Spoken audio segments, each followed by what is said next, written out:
പ്രത്യാശയുടെ വചനങ്ങൾക്കായി നമുക്ക് ദൈവത്തെ സ്തുതിക്കാം. നമ്മെ നിലനിർത്തുന്ന നമ്മുടെ പ്രത്യാശ. നമ്മൾ ഇവിടുത്തെ എല്ലാ ദുഃഖങ്ങളും നടന്ന് നിത്യതയിൽ ദൈവത്തോട് കൂടെ വരുന്ന ആ നല്ല പ്രത്യാശയോടെ ഞാൻ ദൈവത്തെ സ്തുതിക്കുകയാണ്. പകൽക്കാലം ഇവിടെയുള്ള ദൈവജനങ്ങളോട് ഒരുമിച്ച് ദൈവത്തെ ആരാധിപ്പാൻ കൊണ്ടോണം. എനിക്കും കർത്താവ് നൽകിയിട്ടുള്ള ഈ നല്ല സന്ദർഭത്തിനായി ഞാൻ ദൈവത്തെ സ്തുതിക്കുന്നു. ദൈവ പദ്ധതിയിലാണ് ഇന്ന് രാവിലെ ഞാൻ ഇവിടെയായിരുന്നു. ദൈവത്തിനെല്ലാം നീതിമാന്മാരുടെ ഓരോ ചുവടുകളെയും നിയന്ത്രിക്കുന്ന ദൈവം ഉദ്ദേശമില്ലാതെ ചെയ്യുകയാണ്. ഇന്ന് രാവിലെ ദൈവം തന്റെ പദ്ധതി തികച്ചെടുക്കുമാറാകട്ടെ. ഇവിടെ ശുശ്രൂഷിക്കുന്ന ദാസനോട് ഒരുമിച്ച് വീണ്ടും ദൈവത്തെ മഹത്വപ്പെടുത്തുവാൻ കർത്താവ് നൽകുന്ന സാവകാശത്തിനായി ദൈവത്തെ സ്തുതിക്കുന്നു. ഇവിടെ ശുശ്രൂഷന്മാരായിരിക്കുന്ന എല്ലാവരെയും ഓർത്ത ദൈവത്തെ സ്തുതിക്കുന്നു. പുതുതായി കടന്നുപോയിരിക്കുന്ന ദൈവദാസന്മാരെ ഓർത്ത ദൈവത്തെ സ്തുതിക്കുന്നു.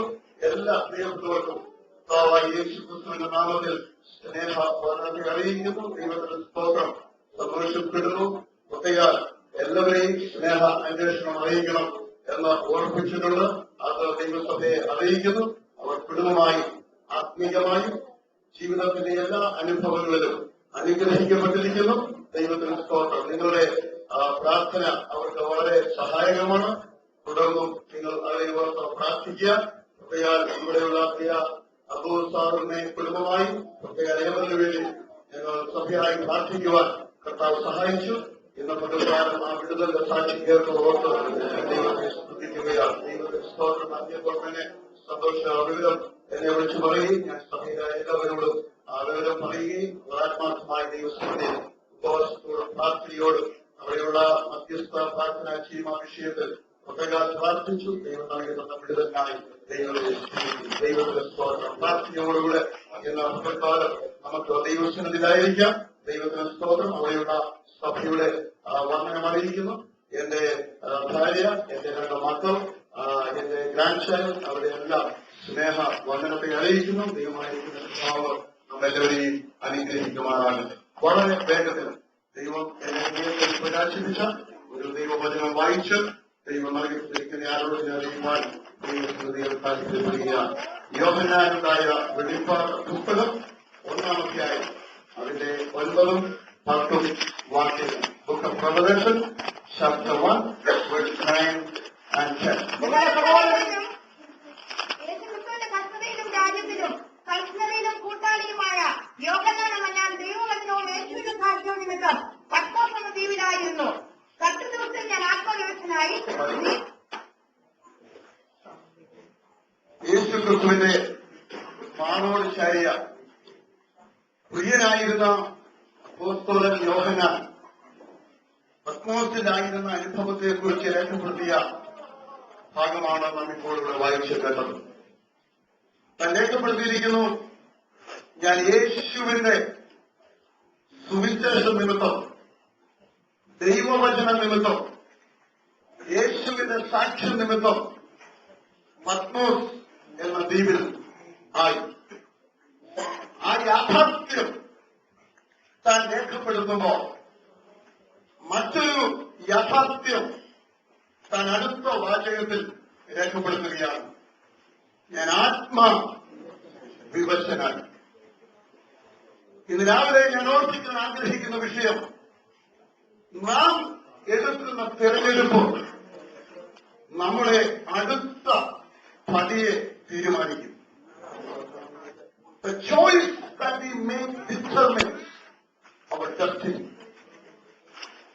ഇവിടെ ഏതാണ്ട് 88 വയസ്സ് പ്രായമുള്ള യോഹന്നാൻ ഏകനായി പത്മോസ് ദ്വീപിൽ കിടക്കുകയാണ്. ചെറുപ്പക്കാരനല്ല. ദീർഘവർഷങ്ങൾ ദൈവ വേലയിൽ അനേകരെ ദൈവത്തിലേക്ക് ആദായപ്പെടുത്തി. എഫെസോസിൽ ദൈവിക ശുശ്രൂഷയിൽ, സഭയുടെ ശുശ്രൂഷയിൽ ആയിരിക്കുകയും ദൈവവചനം നിമിത്തം ഒരിക്കൽ തിളച്ച എണ്ണയിൽ മുക്കപ്പെട്ടിട്ടുണ്ട്. ജീവൻ നഷ്ടപ്പെടാതെ അതിൽ നിന്നും വിടുതൽ പ്രാപിച്ച് പിന്നെയും ദൈവിക ശുശ്രൂഷ ചെയ്ത ഈ അപ്പോസ്തലനെ ഡൊമീഷ്യൻ ചക്രവർത്തി യേശുവിന്റെ സുവിശേഷ നിമിത്തം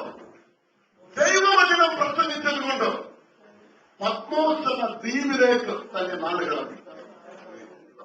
88-ാം വയസ്സിൽ പ്രായമുള്ള ആ ശരീരത്തിൽ പാറക്കെട്ടുകളുടെ നടുവിൽ ഒരു കൂട്ടായ്മയ്ക്ക് പോലും ഒരു സഹവിശ്വാസിയെ കാണാതെ ഏകനായി അവിടെ ആയിരിക്കുമ്പോ അനേക ന്യായമായ ചോദ്യങ്ങൾ തന്റെ മനസ്സിൽ വരാം.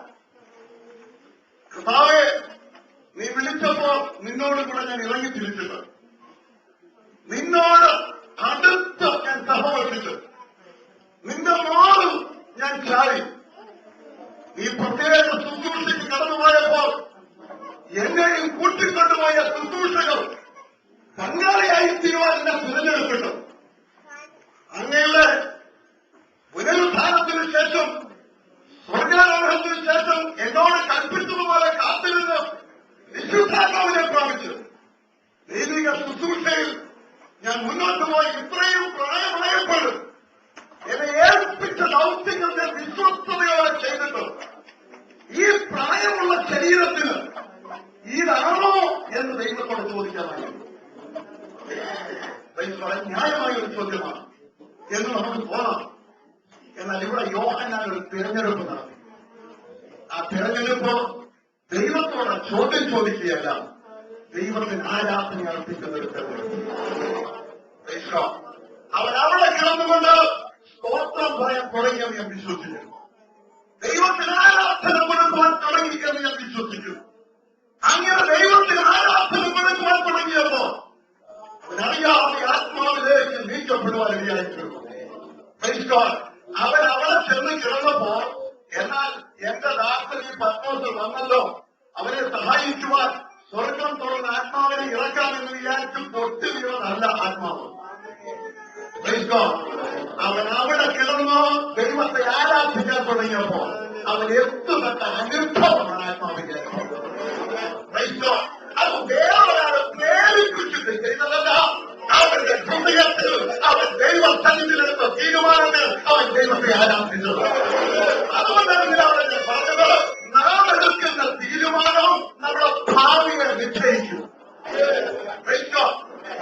ചക്രവർത്തി അവനെ അയച്ചത് ദ്വീപിൽ അവസാനിക്കാൻ 88-ാം വയസ്സിൽ രക്ഷപ്പെടില്ല.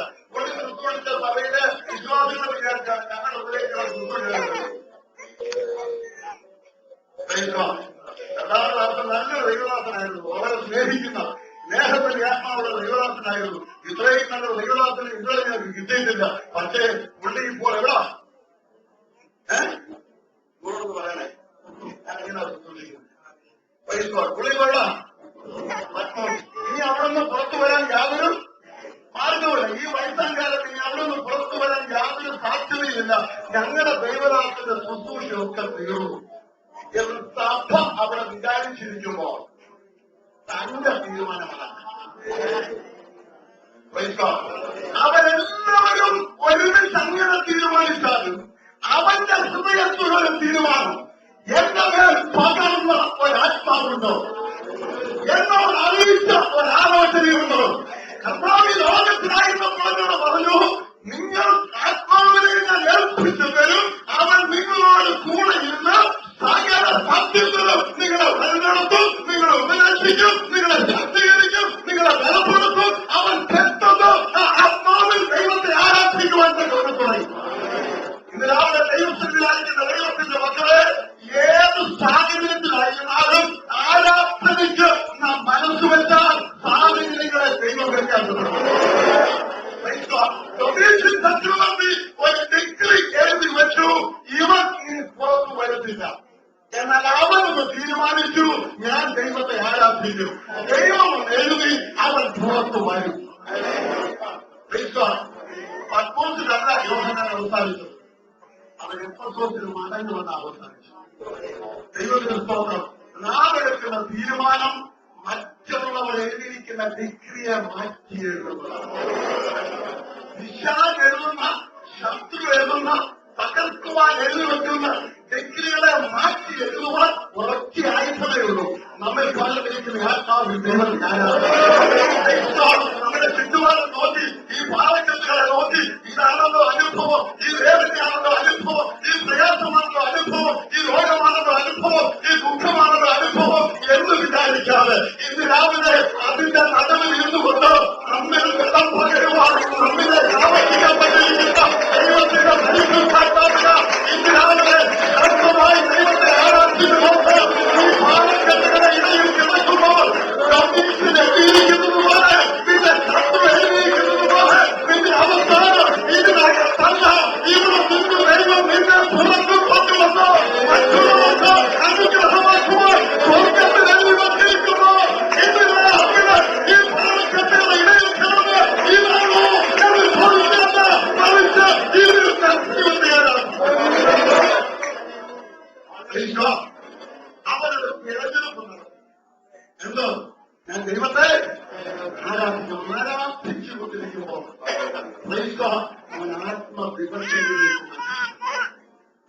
ആരാധനയുടെ നടുവിൽ അവൻ ആത്മാവിൽ അനുഭവത്തിൽ സ്തോത്രം.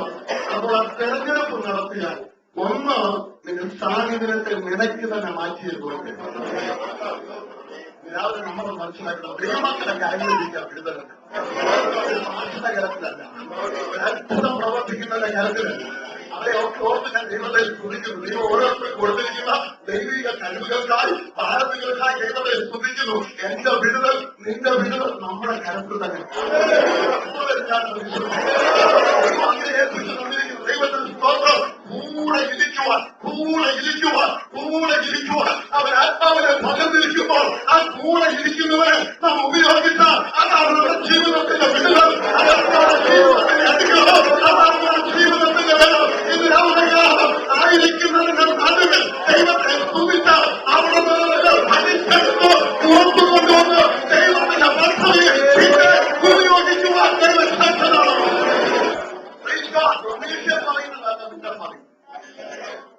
സ്വർഗത്തിലേക്ക് വെച്ചിരിക്കുന്ന ദൈവത്തിനൊരു പദ്ധതി ഇവിടെ വേറെ ഉള്ളവരല്ല. ഞാൻ അങ്ങനെ പറഞ്ഞല്ലോ, ഞാൻ ഇവിടെ വന്നത് തന്നെ ദൈവ പദ്ധതിക്കാണ് എന്ന് പറഞ്ഞാൽ ഞാൻ വിശ്വസിക്കുന്നവനാണ്. എന്റെ മാതാപിതാക്കൾ ഒരുമിച്ച് കൂടിയത് കൊണ്ട് പുറത്തു വന്നവനല്ല സംഭവം. ഞാൻ നിത്യതയുണ്ടായിരുന്നവനാണ്. ദൈവം ഇവിടെ അയച്ചതാണ്. ഒരു പ്രത്യേക പദ്ധതിക്ക് വേണ്ടി അയച്ചതാണ്. ഒരു 70-80-100 വർഷക്കാലം ഇവിടെ അയച്ചത് ദൈവത്തിന്റെ പദ്ധതിയിൽ. കാരണം എന്റെ അമ്മയുടെ ഉദരത്തിൽ ഞാൻ ഉരുവാക്കുന്നതിന് മുൻപ് എന്നെ അറിയുന്നവനായ ഒരു ദൈവമാണ്. അവിടെ ഞാൻ പെട്ടെന്ന് പൊട്ടി വീണമല്ല, ഞാൻ നിത്യതയിൽ ഉണ്ടായിരുന്നവനാണ്. ഇത് നിത്യതയിൽ വെച്ച് പോകുന്നവനാണ്. ബോധ്യമുണ്ടാകും നമ്മൾ ആ എവിടെ നിന്നാണ് എവിടെ നിന്നാണ് നമ്മൾ എവിടെ നിന്നാണ് നിത്യതയിൽ നിന്നാണ്. ബോധ്യത്തോടെ പറഞ്ഞാൽ ധൈര്യത്തോടെ പറഞ്ഞാൽ ഒരു കുഴപ്പമില്ല. നമ്മൾ എവിടെ നിന്നാണ് നിത്യയിൽ നിന്നാണ്. എവിടേക്ക് പോകുക? ഇങ്ങനെ ഇടയിലുള്ള കുറച്ച് കാലം ചോദ്രം പറഞ്ഞ് അംഗീകരിക്കാൻ പാടി തീർക്കാൻ വേണ്ടി മാത്രമുള്ളതല്ല, ദൈവഭക്തന്റെ ദൈവത്തിന്റെ പദ്ധതിക്ക് വേണ്ടി ദൈവം നമ്മളെ ഗ്രഹിക്കണം. ആ പദ്ധതി ഞങ്ങളുടെ മാതൃകത്തിന്റെ ഇടയിലായാലും ദൈവത്തിന്റെ പദ്ധതിക്ക് മാറ്റമുണ്ട്. സ്വർഗത്തിൽ എന്നെക്കുറിച്ച് നിന്നെക്കുറിച്ച് ദൈവം നിത്യമായ പരിപാടിക്ക് മാറ്റമില്ല. യാഥാർത്ഥ്യമാകേണ്ടത് ആരാധനയാണ്. യാഥാർത്ഥ്യമാക്കുന്നത് ആത്മാവിന്റെ ബലത്തിലാണ്. അത് യാഥാർത്ഥ്യമാക്കുന്നത് സ്തുതിയുടെ അനുഭവത്തിലാണ്. അത് യാഥാർത്ഥ്യമാക്കുന്നത് ദൈവത്തോട് ഗ്രഹിച്ചുകൊണ്ടാണ്. അത് യാഥാർത്ഥ്യമാക്കുന്നത് ദൈവത്തോട് അടുത്ത് നിന്നുകൊണ്ടാണ്. അത് യാഥാർത്ഥ്യമാക്കുന്നത് അവരുടെ അടുത്തുകൊണ്ടാണ്. ദൈവത്തിന്റെ പദ്ധതിയായിട്ടുള്ളത്. യോഹന്നാനെ സംബന്ധിച്ചിടത്തോളം അവൻ പത്മോസിൽ അവസാനിക്കാനുള്ളത് ദൈവത്തിന്റെ വലിയ പദ്ധതിയാണ്. അത് നിറവേറ്റുവാൻ യോഹന്നാനെ ഗോപനം ചെയ്യുന്നത് അതാണ് വിഷയം. ആരും കൂടെ ഗോപനം ചെയ്യണം, ദൈവം മാത്രം വിചാരിക്കാൻ പറ്റും. നമ്മളോട് പറയും ദൈവത്താൽ അസാധ്യമായി ഒന്നുമില്ല. പക്ഷേ ഞാനും കൂടെ ദൈവത്തോട് ഇങ്ങനെയാണ് ദൈവം പ്രവർത്തിക്കുന്നത്. ഞാൻ ദൈവത്തോട് നമ്മളെല്ലാം ദൈവത്തിന് അസാധ്യമായിട്ട് ഒന്നുമില്ലെന്ന് പറഞ്ഞ് വിട്ടേറ്റ് നമ്മളെല്ലാം ദൈവകരങ്ങളെ കേൾപ്പിച്ച് നടക്കുകയല്ല. സാഹചര്യത്തിൽ നടന്നിൽ ദൈവമാനം നടഞ്ഞ് അതിനുമായി ഒരുമിച്ച് നിന്നാൽ അങ്ങനെ അസാധ്യമായിട്ട് ഒരു കാര്യവുമില്ല. ഇവിടെ അവസാനിക്കുകയല്ല, ഇവിടെ തീരുകയല്ല. ഡോക്ടർമാരെന്തു പറയട്ടെ, സ്വർഗമേറ്റ് വെച്ചിരിക്കുന്നില്ല. സ്വർഗം മുതൽ ജന്മിക്കുന്ന പദ്ധതി ദൈവത്തിന് വളർന്നു കൊടുത്ത്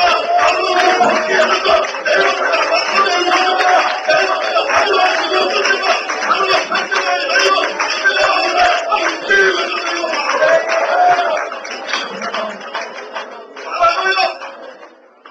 അവൻ ദൈവത്തെ ആരാധിച്ചു. ദൈവത്തെ ആരാധിച്ചു കഴിഞ്ഞപ്പോ വിവക്ഷതയിലായിപ്പോ ഇപ്പൊ പദ്ധതി വെളിപ്പെട്ടു വരിക. ഇതുവരെ പുള്ളി ഒരു ചർച്ചന്റെ മോശമാണ്. ദൈവം ഒരു കൂട് കൊടുത്തു. എന്താ കൂട്? മോനെ നീ എഴുത് ആർക്കൊക്കെയാണ്? ഏത്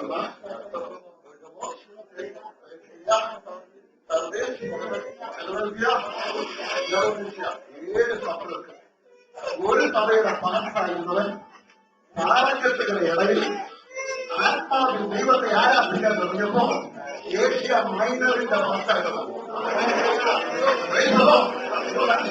ദൈവത്തിന്റെ പദ്ധതി. ഒരു സഭക്കാർ പറഞ്ഞു എന്റെ പാർട്ടിയുടെ പരിപാടി തീർന്നു, സ്വർഗത്തിന്റെ പരിപാടി അങ്ങനല്ല. ഒരു സഭക്കാർ കൊടുക്കാനായിരുന്നില്ല ദൈവം നിന്നേക്ക് പാറക്കെട്ടിൽ കൊണ്ടുവന്നത്. ആ ആയിരുന്ന സഭയിൽ നിന്നോ പിന്നെ പൊക്കിയെടുത്തോ ഈ പാറക്കെട്ടിയുടെ നടുവിൽ കൊണ്ടുവന്നത് നിന്നെ ഏഷ്യ മൈനറിന്റെ പാസ്സാക്കുന്നത്. അവരുടെ എല്ലാ ശക്തികൾക്കും ഊതുകൊടുക്കാനാണ് ദൈവത്തിന്റെ ദൈവത്തിന്റെ മനസ്സ് തിങ്ങിയിരിക്കുക. ഈ സഭകളെക്കുറിച്ചുള്ള ചരിത്രമല്ല, ശരിയായ ഊതറിയുള്ളൂ അല്ലേ? ഓരോ സഭകളെ നോക്കിയിട്ട് ഉള്ള കാര്യവും ആ കാര്യത്തിനകത്ത് നല്ലതും തീയതും അതിലെല്ലാം പറഞ്ഞു. ഇത് പറയാൻ സമ്പുരാനികൾ നോക്കിയിരിക്കുക. ദൈവത്തിന് ദൂതരേക്ക് നോക്കിയിരിക്കുക. അത് പിന്നിലൂടെ അദ്ദേഹം അറിയിക്കുന്നത്. ദൈവത്തിന് മുന്നേ ആവശ്യമുണ്ടോ? ഈ ആയിരിക്കുന്ന അനുഭവത്തിൽ ദൈവത്തെ ആരാധിക്കുന്നുണ്ട്. പിന്നിലൂടെയാണ് ദൈവത്തിന് ദൂതരേക്കുന്നത്. പിന്നിലൂടെയാണ് ദൈവത്തിന് കാര്യങ്ങൾ പറയുന്നത്. ദൈവത്തിന് പറയാനുള്ളത് ഒരു കഥയല്ല. ദൈവത്തിന് പറയാനുള്ളത് ഏഷ്യായിരുന്നതാണ്. ദൂരമായി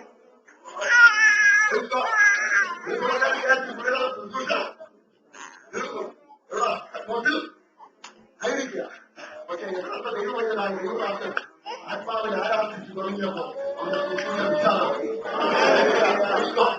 ദൈവത്തിന്റെ അനുഭവം ഇത് പലക്കാലം ഓർത്തോടെ ഇവ അംഗീകരിക്കുവാൻ നമ്മളെ ദൈവത്തോട് പറയാനുള്ളതല്ല ആത്മാവ്. അതവരെ കാത്തിരിപ്പിയോഗത്തിന് മാത്രം പറയാനുള്ളത് ആത്മാവ്. ഇതൊക്കെ നല്ലതാണ്. ദൈവം നമ്മോട് കൂടെ ഇരിക്കുവാൻ അത് സന്തോഷത്തിലും അത് ആത്മഹത്യയിലും അത് യാത്രയിലും അത് അപകടത്തിന്റെ നടുവിലും അത് ജോലിയിലും അത് വീട്ടിലും അത് അടുക്കളയിലും കൂടെ ഇരിക്കുവാൻ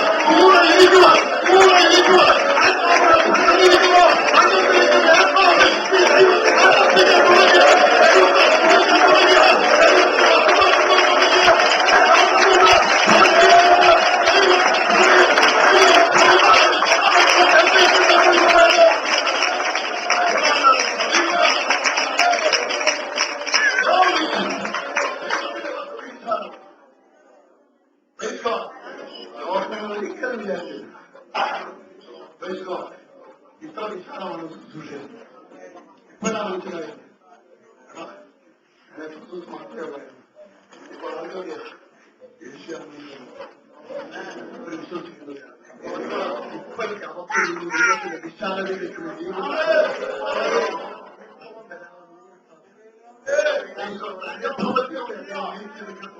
ദൈവം നിലയ്ക്ക് തരുന്ന അനുഭവങ്ങൾ നിന്നെ ഒതുക്കി കളയാൻ ദൈവം മനുഷ്യർക്കാൻ എല്ലാ ദോഷങ്ങളാൽ പരീക്ഷിക്കുന്നവരല്ല ദൈവം. പക്ഷേ ദൈവം അനുവദിച്ചിട്ട് സംഭവിക്കും. എന്തിനു വേണ്ടി? അതിലും ദൈവം മഹത്വം എടുത്തിട്ട് ആ വ്യക്തിയെ ആ കുടുംബത്തെ ദൈവത്തിലേക്ക് വലിച്ചെടുക്കുക. ഇന്ന് രാവിലെ ദൈവത്തിന് ഇതുവരെ കണ്ടതിനേക്കാൾ ശ്രേഷ്ഠമായി ചെയ്യുവാൻ ദൈവത്തിന്റെ കുറിച്ച് ദൈവത്തിന്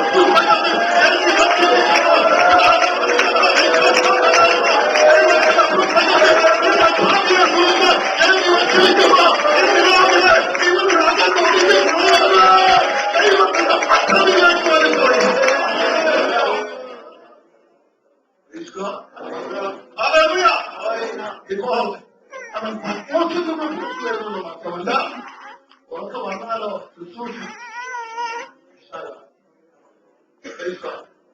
ഇവിടെ ആയപ്പോൾ പുള്ളി ആത്മാവിലാണ് പെട്ടെന്ന് അടുത്ത ബന്ധത്തിൽ 4-ാം അധ്യായത്തിൽ 1-ാം വാക്യം.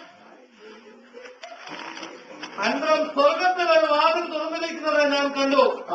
കാഹളനാവുപോലെ എന്നോട് സംസാരിച്ചു കേട്ട ആദ്യ ശബ്ദം എന്നോട്, ഇവിടെ കയറി വരിക, മേലാൽ സംഭവിക്കാനുള്ളത് ഞാൻ നിനക്ക് കാണിച്ചു തരാമെന്ന് കൽപ്പിച്ചു.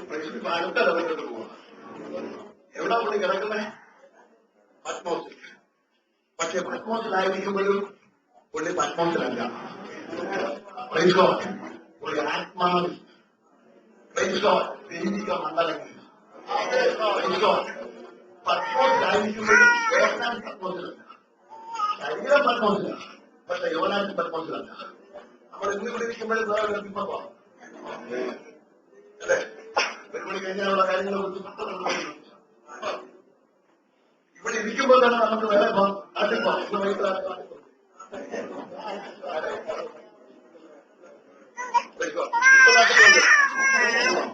ഇവിടെ ഇരിക്കുമ്പോൾ തന്നെ പെട്ടെന്നുള്ള അത് പണ്ട് മറ്റൊന്നുമല്ല, അതൊരു യാഥാർത്ഥ്യമാണെങ്കിൽ മണ്ഡലത്തിലോ യാഥാർത്ഥ്യമാണ്. ഈ ശരീരത്തിൽ ഇരിക്കുമ്പോൾ ഇവിടെ ഇരുന്നുകൊണ്ട് പാലയിലും വെള്ളത്തും തിരുവനന്തപുരത്തും ഒക്കെ ചെല്ലാമെങ്കിൽ ആത്മമണ്ഡലത്തിൽ ഈ താഴക്കത്തുകളുടെ ഇടയിൽ ഇരിക്കുമ്പോൾ സ്വർഗീയ അനുഭവത്തിലേക്ക്, സ്വർഗീയ മണ്ഡലത്തിലേക്ക്, സ്വർഗീയ ആരാധനയിലേക്ക്, സ്വർഗീയ ധനത്തിലേക്ക്, സ്വർഗീയ ജീവിതത്തിലേക്ക് കയറുവാൻ കഴിയും.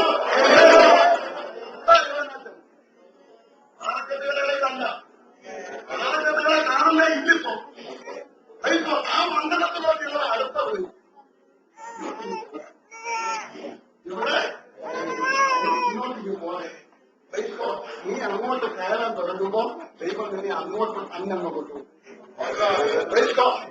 അങ്ങോട്ട് കയറിച്ചല്ല, എന്തിനാ കയറിച്ചെടുത്തത്? ചുമ്മാ ഒരു കാര്യം പറയാനാണ്? അല്ല, നിന്റെ ഭാവി വെളിപ്പെടുത്തുക. നിന്റെ നാളെയെ കുറിച്ച് നിന്നെ കാണിക്കാൻ അങ്ങോട്ട് കയറിച്ചല്ല, വേറെ പോകണ്ട. ദൈവത്തിന് വിഷയം ഭാവി അറിയാൻ ഞാനും ദൈവാത്മാവിൽ പ്രവചിക്കുന്ന ഒരു വിധമാണ്. ദൈവാത്മാവ് വരുമ്പോൾ ഞാൻ ആത്മാവിൽ പ്രവചിക്കുന്ന ദൈവമാണ്. കുറ്റം പറയുക, പക്ഷേ നീ അതിന്റെ പുറകെ വന്ന ദൈവം നിന്നെ അറിയിക്കും.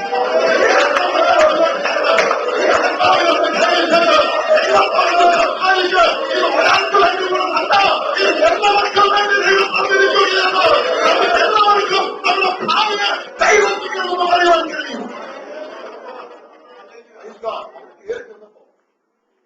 എവിടെ ചെല്ലുന്നത് നോക്കിയപ്പോ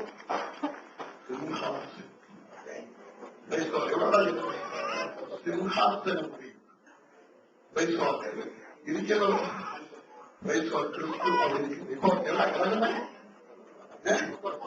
ആരൊക്കെട്ടുകളുടെ ഇടയിൽ കാണുന്നതോ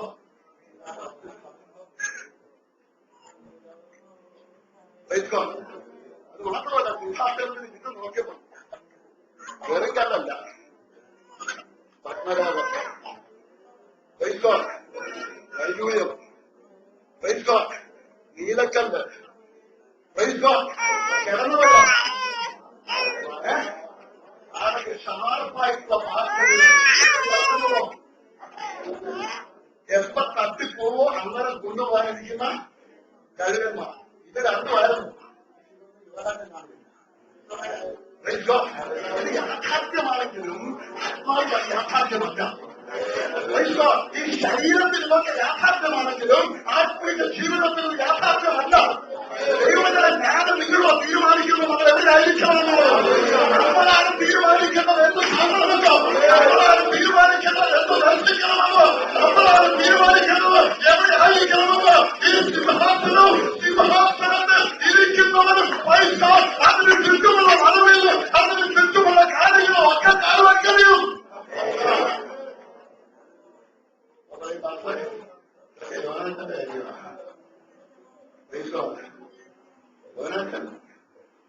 കാര്യമാണെങ്കിൽ നമ്മുടെ കാര്യമാണ്.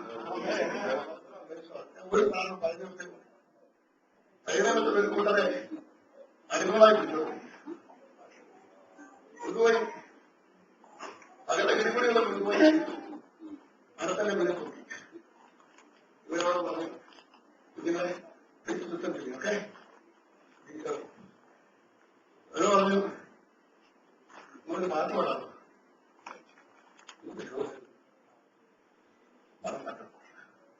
കാരണം ഞങ്ങളുടെ കിരൂരി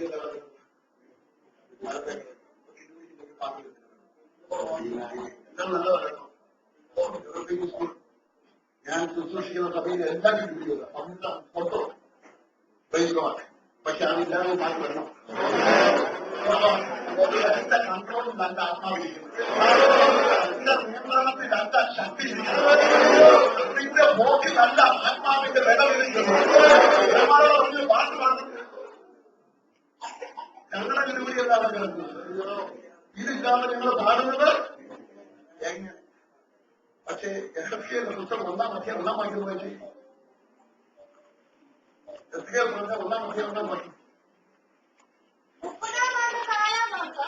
5-ാം തീയതി ഞാൻ കെബാർ നദീ തീരത്ത് പ്രവാസികളുടെ ഇടയിലിരിക്കുമ്പോൾ സ്വർഗ്ഗം തുറന്ന് ഞാൻ ദിവ്യദർശനങ്ങളെ കണ്ടു. ഞാൻ കെബാർ നദിയുടെ തീരത്ത് ഏതച്ചായ്മത്തെ കൂടെ ഇരിക്കുന്നത് പ്രവാസികളുടെ നടുക്കിരിക്കുമ്പോൾ സ്വർഗം എനിക്ക് വേണ്ടി തുറന്നു. ഞാൻ ദിവ്യ ദർശനങ്ങളെ കണ്ടു. വേറെ ആരും കണ്ടില്ല. ഞങ്ങൾ പറയുന്നത് ഇത് എപ്പോഴും നദിയാണ്. ഒരു കൂട്ടര് ഈ നദിയുടെ തീരത്തിരിക്കുക. അവരുടെ ഒറ്റ ചിന്തയുള്ളൂ, ഞങ്ങൾക്ക് അത് കിട്ടുന്നവരെ ജീവിക്കപ്പെടുന്നവരെ ആരാധന ഇല്ല. ദൈവമായി ഞങ്ങൾ ഇവിടെ തരാറുണ്ട്. ഞങ്ങൾ കഷ്ടപ്പെടുവാറുണ്ട്. ഞങ്ങൾ സിയോനെ ഉറപ്പോൾ അത് ഇതൊക്കെ ആ എന്നൊക്കെ വിചാരിച്ചിരിക്കുമ്പോ അത് നടന്നുകൊണ്ടിരിക്കുമ്പോ അതിന്റെ നടുവിൽ ഇവരിയ്ക്കുന്ന ഇവിടെ കേബാർ നദിയുടെ തീരത്ത് നോക്കിയപ്പോ ഈ ഒഴുക്കൊക്കെ കാണാൻ ഇങ്ങനെ ഇരിക്കുക. മറ്റോ കാണുന്നറിയാം ദേവാലയം. ദേവാലയത്തിൽ ഒരു സിംഹാസനം. സിംഹാസനത്തെ അടിയും വീഴുന്നത് അവിടുന്ന് ഒരു ഒഴുക്ക്. അതിങ്ങോട്ട് ഒഴുകി വന്ന് അല്ലെങ്കിൽ അവൻ കാണുന്ന ഒഴുക്ക് ഈ കേബാർ നദിയുടെ ഒഴുക്കല്ല. അത് പ്രവാസികളെ കണ്ടോണ്ടിരിക്കുക.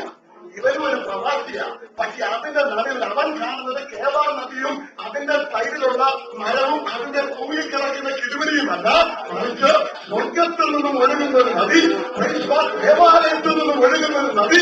അതിങ്ങനെ ഒഴുകി വരുമ്പോൾ അതിന്റെ കരയിലുണ്ട് വൃക്ഷങ്ങൾ. അതിന്റെ കരയിലെ വൃക്ഷങ്ങളുണ്ട്, അതിൽ ഇലകളുണ്ട്, അത് ലോകത്താർക്ക് പോകുന്നു. ഇത് ചെല്ലുന്നത് ചലിക്കുന്ന സകല പാതകളിൽ ജീവിക്കുന്നു. ഒരു കൂട്ടർ ഉണങ്ങിയ നദി കാണുമ്പോൾ ഒരു ആത്മനദിയിൽ മനസ്സിലാക്കാറ് അധികമാണ്. ഭാര്യ സ്വതന്ത്രം അത്ര എങ്ങനെ ചെയ്യണമെന്നുള്ള വിഷയം, ആ സഹോദരി സഹോദരൻ എങ്ങനെ ചെയ്യണമെന്നുള്ള വിഷയം. ഈ പാറക്കത്തിന്റെ ഇടയിൽ ഇരിക്കുമ്പോ നിന്നെ ആരാക്കി തീർക്കുവാൻ കഴിയുന്ന ദൈവത്തെ ആത്മാവിൽ ആരാധിക്കുവാൻ കഴിയുമെങ്കിൽ നിന്നോടാണ് ദൈവത്തിന് സംസാരിക്കുന്നത്. ദൈവത്തിന് ഇതുകൊണ്ട് പറയുന്നത് ഇതിനേക്കാൾ ഏറ്റവും ദൈവമാണല്ലോ.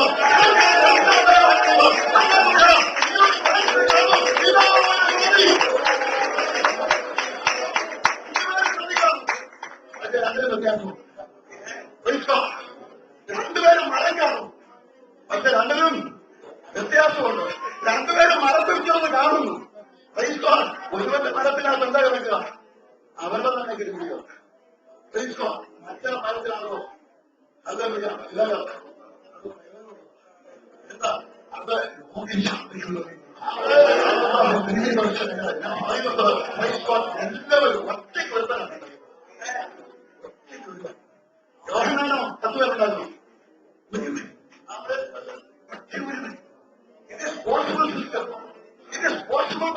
സാധ്യമാണ്. ഇന്ന് രാവിലെ ദൈവം പദ്ധതിക്കുന്ന ആത്മാവിൽ ദൈവത്തെ ആരാധിക്കാൻ തുടങ്ങിയ ദൈവത്തിന് ബോധം ഈ ചുറ്റുപാടല്ല കാണുന്നത്. മറ്റുള്ളവർ നിന്നോട് പറയുന്നതല്ല കാണുന്നത്. നിന്നെ തന്നെ ഇവിടെ നിന്ന് പൊക്കിയെടുത്ത് ഒരാത്മമണ്ഡലത്തിൽ കൊണ്ടിരുമ്പോൾ അവിടെ നിന്നെ ഇറങ്ങി വന്ന് നിന്നെ വിളിച്ച് മറ്റൊരിടത്തേക്ക് കൊണ്ടുപോയി പിന്നെയും പിന്നെയും പിന്നെയും ദൈവിക ദർശനങ്ങളെ കാണുമ്പോൾ ദൈവത്തിന്റെ ഇടിയാക്കി തീർന്നു.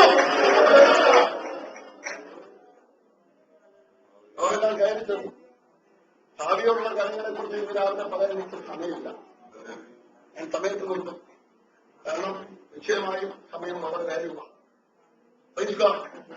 അവിടെ ചെന്നു ഒരു കാര്യം നേരത്തെ അവസാനിപ്പിക്കാം. അതിനകത്ത് അവിടെ ചെന്നപ്പോ ദൈവം ഗുരു പറഞ്ഞു ഭാവി എങ്ങനെയായിരിക്കും. പിന്നെ നമ്മൾ അത്യാവശ്യം വായിച്ചു കഴിഞ്ഞാൽ രാജ്യം എന്ത് സംഭവിക്കും, ഈ ലോകത്തിന് എന്ത് സംഭവിക്കും, ജീവജാത്തിന് എന്ത് സംഭവിക്കും, വിശ്വസന്മാർക്ക് എന്ത് സംഭവിക്കും, ഇതെല്ലാം അവിടെ പറഞ്ഞിട്ട് കർത്താവ് പറഞ്ഞു പുതിയ ആകാശം. പക്ഷേ യോഹന്നാന്റെ ഒരു പ്രത്യേകത എന്താണെന്ന് അറിയാമോ? യോഹന്നാന്റെ പറയുന്നത് സമുദ്രവും ഇനി ഉണ്ടാകുന്നില്ല. പുതിയ ആകാശവും പുതിയ ഭൂമിയും ഉണ്ടാകുമ്പോൾ നീ താഴോട്ട് പോകാൻ പോവാ. എവിടോട്ട് പോകാൻ പോവാ? പത്മോസിനോട് നീ ശരീരത്തിൽ വരാൻ പോവാ. നീ പ്രാർത്ഥന അവിടെ ചെല്ലുമ്പോൾ നീ യാഥാർത്ഥ്യത്തിലേക്ക് വരുമ്പോൾ അന്ന് നീ മനസ്സിലാക്കേണ്ട കാര്യം, ഇപ്പൊ എന്നെ ചുറ്റും നിൽക്കുന്ന ഈ സമുദ്രം എന്റെ ദൈവത്തിന്റെ പദ്ധതിയുടെ തീർത്തിൽ കാണത്തില്ല. ഇപ്പൊ എന്നെ മറ്റുള്ളവരിൽ നിന്ന് വേർതിരിക്കുന്ന എന്താ? ആരൊക്കെയൊന്നുവാ നീന്തിക്കാൻ പറ്റത്തില്ല. എപ്പോഴെത്താൻ വഴി എവിടെ എടുത്തില്ല. ആരും അത് കൊണ്ടുപോകാൻ പറ്റത്തില്ല. ഒരു സാഹചര്യമില്ല. അവിടെ എങ്ങനെ കിടക്കുമ്പോൾ അതിന് താഴോട്ട് വിടുന്നതിന് മുമ്പ് ഈ ആത്മമണ്ഡലത്തിൽ നിന്ന് ഈ ശരീരമണ്ഡലത്തിലേക്ക് ഇറക്കി വരുന്നതിന് മുമ്പ് ദൈവം രൂപം കൊടുക്കുകയാണ്. മോനെ ഈ വിഷമിക്കണ്ട, ഇതൊക്കെ ഇത് മാറുമ്പോ ആയുസിൽ എന്ത് കാണത്തില്ല. ഇന്ന് കാണുന്നത് ഈ ആയുസ്, ഇന്ന് എന്നെ വേർതിരിക്കുന്നത് ഈ ആയുസ് മണ്ഡലത്തിലേക്ക് കയറിയാൽ നീ ഇറങ്ങി വരുമ്പോൾ പോയപ്പോ അതൊരു വിഷയമല്ല. നിനക്ക് ഉറപ്പ് കിട്ടുകയാണ് എന്റെ ദൈവം എന്നെ നിർമ്മിക്കുന്ന ദൈവം, സഹായിക്കുന്ന ദൈവം, എന്നെ ശാക്തീകരിക്കുന്ന ദൈവം, എന്നെ വിടുവിച്ച് അവിടെ നിന്ന് പുറത്ത് കൊണ്ടുവന്ന് ഈ വെള്ളമാണ് ഇപ്പോൾ എന്നെ വേർതിരിക്കുന്നതെങ്കിൽ ഈ വെള്ളം എന്നെ വേർതിരിക്കാൻ തരുമോ? പക്ഷെ ഒരു ചോയ്സ് എന്ത് ചെയ്യണം? എന്ത് ചെയ്യണം?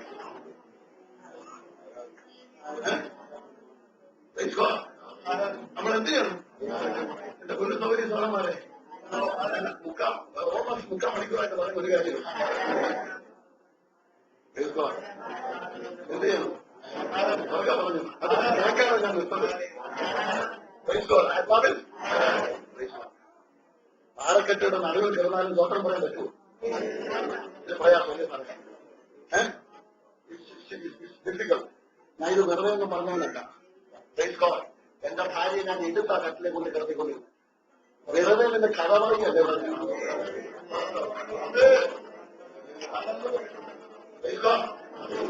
കഴിഞ്ഞ് വീട്ടിൽ നിന്ന് വരുമ്പോ ഞാൻ എടുത്തു വേണം വീട് കട്ടിലെ കൊണ്ട് കിടത്താൻ. കഥ പറയുകയല്ല ഞങ്ങള്. ദൈവം വിശ്വസ്തനാണ്. സത്യം വരുത്തുന്നവനാണ് ദൈവം. സാഹിത്യങ്ങളെ വ്യതിയാനം വരുത്തുന്നവനാണ് ദൈവം. അത്ഭുതത്തിന്റെ പ്രവൃത്തി നിന്റെ വീട്ടിൽ നടക്കുന്ന ഒറ്റ കാര്യം ചെയ്യാതെ ആത്മാവിനെ ആരാധിക്കാൻ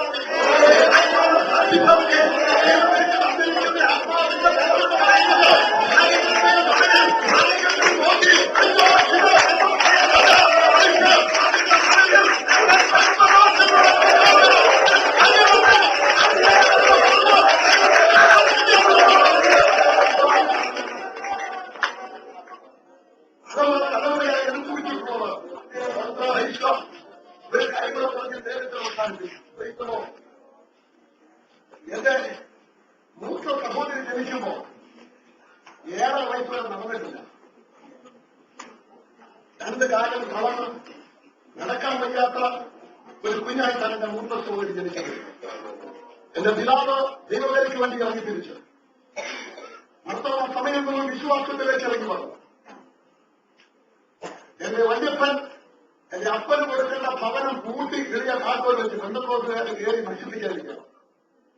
കാരണം ഇന്നത്തെ പോലെ വലിയ സാമ്പത്തികവും വിദ്യാഭ്യാസവും ആൾക്കാരൊന്നും എല്ലാം കൊണ്ട് തന്നെ.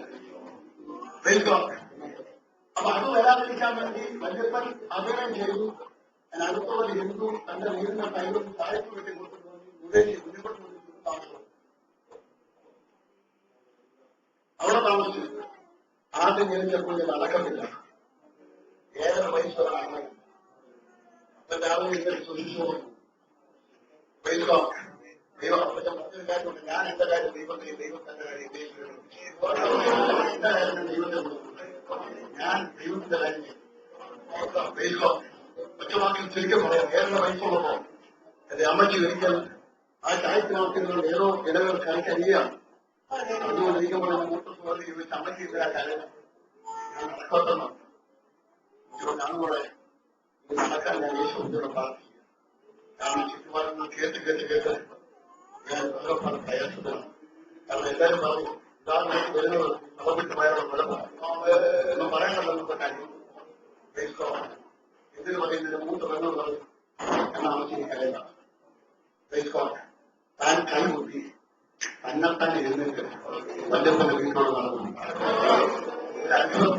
അവിടെ വന്നില്ല.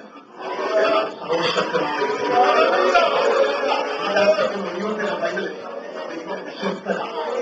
ദൈവം വിശ്വസ്തനാണ്. എന്റെ മുറിക്കകത്ത് ഇറങ്ങി വരും, ഇറങ്ങി വരും, എന്റെ ചായത്തിനകം ഇറങ്ങി വരും, എന്റെ കൊട്ടാരത്തിനകം ഇറങ്ങി വരും, എന്റെ വാഹനത്തിനകം ഇറങ്ങി വരും, എന്റെ കൂടപ്പാടെ കാണാൻ കഴിയുന്നവരോ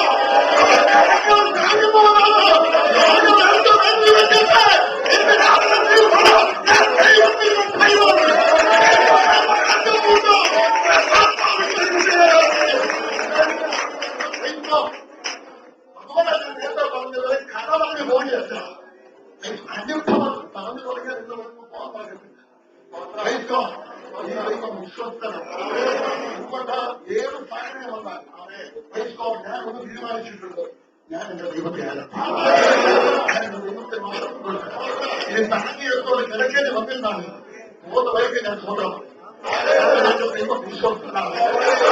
ദൈവത്തിന്റെ പദ്ധതിയുണ്ട്, ദൈവത്തിന് ഒരു ഉദ്ദേശമുണ്ട്. ഇതിനെക്കുറിച്ചുള്ള പദ്ധതി വേറിലൊക്കെ വിട്ടിരിക്കുകയാണ്. ഇവിടെയുള്ള പദ്ധതി വേണം. ആരും അത് അനുവദിച്ചിരിക്കുന്നത് എന്നേക്കുറിച്ചുള്ള പദ്ധതി വിശ്വസിക്കുന്നത് ദൈവം ഗാന്ധായാലും അത് ദുബായിലായാലും അത് കാനഡയിലായാലും അത് കേരളത്തിലായാലും പ്രൈസ് എവിടെയായിരുന്നാലും എന്നെക്കുറിച്ചും നിന്നെക്കുറിച്ചും ദൈവ പദ്ധതി. ആ ദൈവ പദ്ധതിയിലേക്ക് എത്തിവരുവാൻ ഞാൻ അതിനകത്തൊരു ഭാഗമാണ്. വിശ്വസിക്കുന്നു. ഇനി സാഹചര്യത്തിൽ നല്ല വരുമ്പോ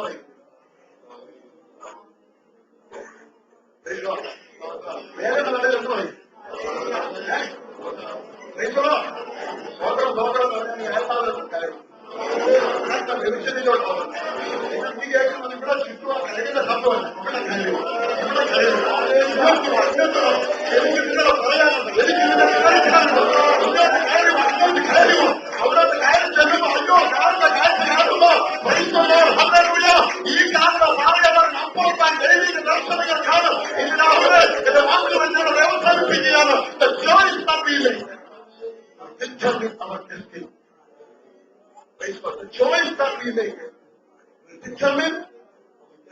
നാം എടുക്കുന്ന തീരുമാനം നമ്മുടെ ഭാവിയെ തീരുമാനിക്കണം. അത് തീരുമാനിക്കും. ഒന്നുകിൽ ഈ ഡൊമീഷ്യൻ എഴുതി വെച്ചതുപോലെ ഈ പത്മോത്സവത്തിൽ അത് അവസാനിക്കാം, അല്ലെങ്കിൽ ദൈവം എഴുതി വെച്ചിരിക്കുന്നതുപോലെ ദൈവിക പദ്ധതിയിലേക്ക് നോക്കണം.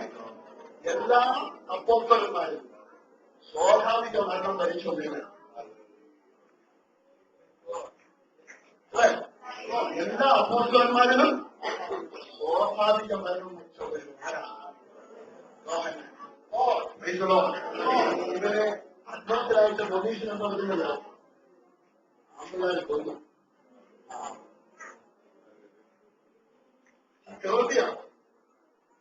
വലിയ മാതാപിതാക്കന്മാരും ഉള്ളവരല്ല, പക്ഷേ മർത്തതിയാണ് ഡൊണേഷൻ ചക്രവർത്തി യോനാശനും തമ്പുരാന്റെ സമയത്ത് പ്രായമുള്ളവനായി ദൈവ സമയത്ത് ദൈവത്തിന് ഗ്രഹിച്ചാൽ ദൈവത്തിന്റെ രാമനെ ദൈവകരങ്ങളിൽ കേൾപ്പിച്ചുകൊണ്ട് പ്രാർത്ഥിക്കാം. ദൈവമേ ഈ ലോകത്തിൽ ഞാനായിരിക്കും ദൈവത്തിന്റെ പദ്ധതിക്കായി ഇന്നത്തെ ഏൽപ്പിക്കാം. അതിനായി സമർപ്പിക്കുന്നു. നമ്മൾ ദൈവകരങ്ങളിൽ കേൾപ്പിക്കാൻ ദൈവം നമ്മെ സഹായിക്കട്ടെ. ഈ വചനമുള്ള ദൈവം നമ്മെ അനുഗ്രഹിക്കുമാറാകട്ടെ. എല്ലാവർക്കും ഒരു പ്രാവശ്യം ഇവിടെ ഇന്റർനാഷണൽ റിവൈവൽ ചർച്ചിന്റെയും സന്തോഷത്തെ ഞങ്ങളുടെ എല്ലാം സ്നേഹം അറിയിച്ചുകൊണ്ട് എന്റെ വാക്കുകളെ അവസാനിപ്പിക്കുന്നു. ദൈവം നമ്മെ അനുഗ്രഹിക്കുമാറാകട്ടെ.